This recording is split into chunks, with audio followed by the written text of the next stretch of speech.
guys, I'm Aaron from PhoneDog.com, and low-end, mid-range, high-end, the phones are still coming like crazy. It's the summer of phones, and this week is no exception. I'm here with the Samsung Eternity 2 with AT&T, and it's a nice mid-range touchscreen device that's available now on AT&T for $69.99 after a $50 mail-in rebate. So just to recap, it has a 3-inch touchscreen, Bluetooth 2.1, a micro SD card slot, and Samsung's TouchWiz user interface, which if you've used, in the last 6 months or so, a Samsung device on AT&T, you're familiar with that interface. So it's a nice mid-range device for people that don't, want to pony up the $100 or $200 for a smartphone and the associated data plan that starts at 15 and can go as high as 25.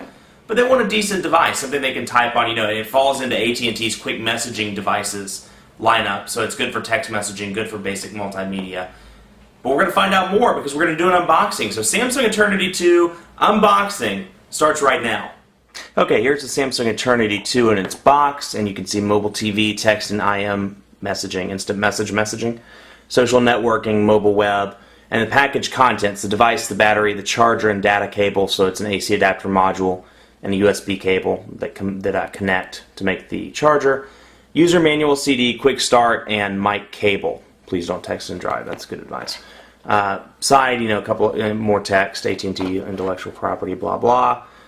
Eternity 2 on the back, and then, just some other disclaimers. So let's get in the box.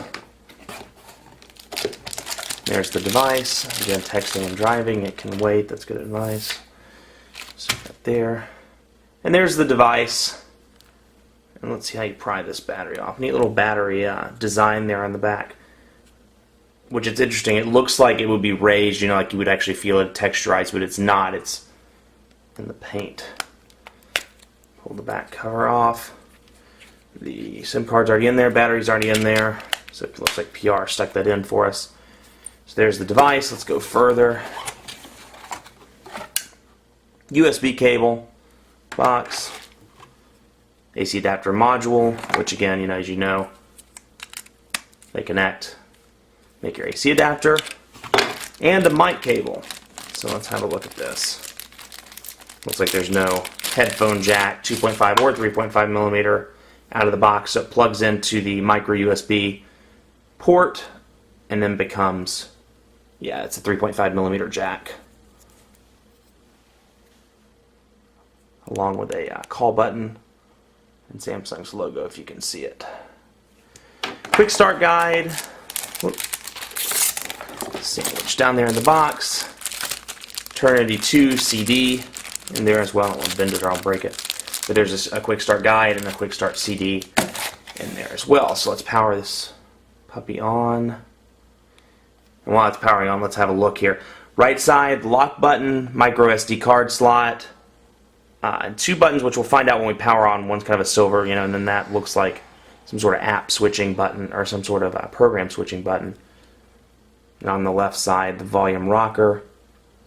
And on the front, send in key and back button as well, all of which are physical buttons and not capacitive touch buttons or anything of that nature. Nice blue finish. Camera on the back, no flash. Let's take that off. Peel, I love that sound. Time is being updated. And you can see it has the TouchWiz user interface, very similar to what Samsung's put on past AT&T mid-range touchscreen devices. Option to add widgets, so it's a mobile TV. We want to stick it out on the main screen. We can do that, and it provides you, as you can see up top, it provides you with 3 separate home screens. So you can customize, one for work, one for play, and one for those days where you're just in the middle and live life on the edge. So 3 different touchscreen, or 3 different home screens rather. Dial, contacts, and menu, as you can see on the bottom, are down there. So let's look at the menu. TV, AT&T Social Net, YP Mobile, mobile email, IM, AT&T Navigator, mobile web, family map, things you would expect on mid-range AT&T device. AT&T Music, Where, Maps again, AT&T Radio, My Account, Music Video, Mobile Video. Wiki Mobile, it's pre-installed, which is cool. MyCast Weather, Power Chat. Let's see what that is. Power Chat. I don't just chat, I power chat.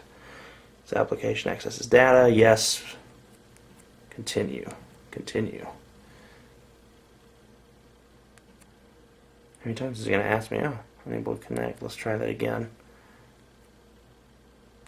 So I'm not sure what that is, but it's not letting me connect, so we can, we'll try that later, and I'll come back to it in the review or the first impressions. I don't want to take too much time on it. Let's have a quick look at the contacts. Oh, no. There we go. All the AT&T pre-installed, just to give you an idea of what it looks like. There's that. And let's take a look at the browser real quick in this unboxing video. Mobile web, att.net. Unable to connect to the network at this time. Looks like we might not have a data connection.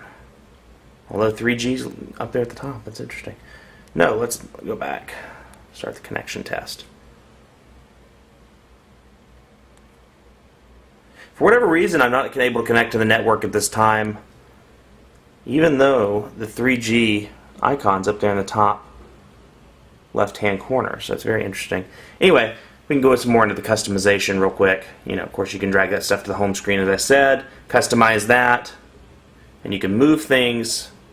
If I remember right around the nope. I'm used to smartphones. Fail.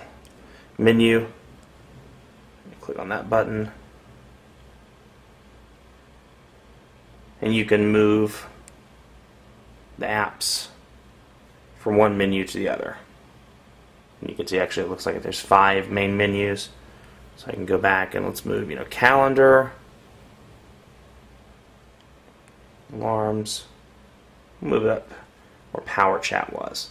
So you have the ability to customize the main menu and customize the home screens as well. So I've always liked these devices because even for a mid-range device, there's a decent level of customization that you can do as well. So you don't have to have a smartphone or a high-end device to be able to customize your phone to your liking, which is nice.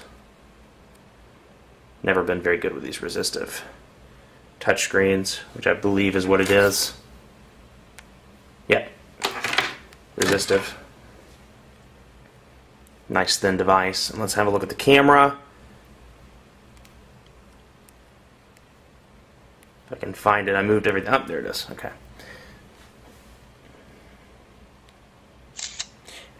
So I just found out that is the camera shortcut button. Let's find out what this is. Okay, a list of the open programs: call, messaging, mobile web, music player, games, and end all. So let's end all. Save. Let's go back. Oops. Sorry about that. No. Again, you can see the open programs by clicking that little button right above the camera shortcut button. So nice to see that. Back button. Nice big buttons on the bottom. Let's have a look at the keyboard, and then we'll call it a day. Create message. There's your keypad. It's a little on the small side. Let's see if I can rotate it. Yep, sure can. Let's type the quick. The quick. Oh no. The quick cat is nice. So it's a decent, even though it's a resistive screen, the keyboard looks relatively small. It's a decent keypad. You can see type J, you can see the J show up, so it gives you some indication of what you're typing. Let's see here. Yeah, so even, just pulling it out of the box and using it for a few minutes, I've already gotten somewhat used to the keyboard, so it's pretty easy to get used to. So much more coverage to come on the Samsung Eternity 2 on PhoneDog.com, but be sure to check out our Facebook page, facebook.com/PhoneDog, for some exclusive content that you may not see on the main site. And be sure to like the page while you're there. We'd certainly appreciate it. And be sure to follow me on Twitter, PhoneDog_Aaron, with any questions, comments, thoughts that you may have, and I'll do my best to answer those as soon as I can. Much more coverage to come on PhoneDog. I'm Aaron. Thanks for watching.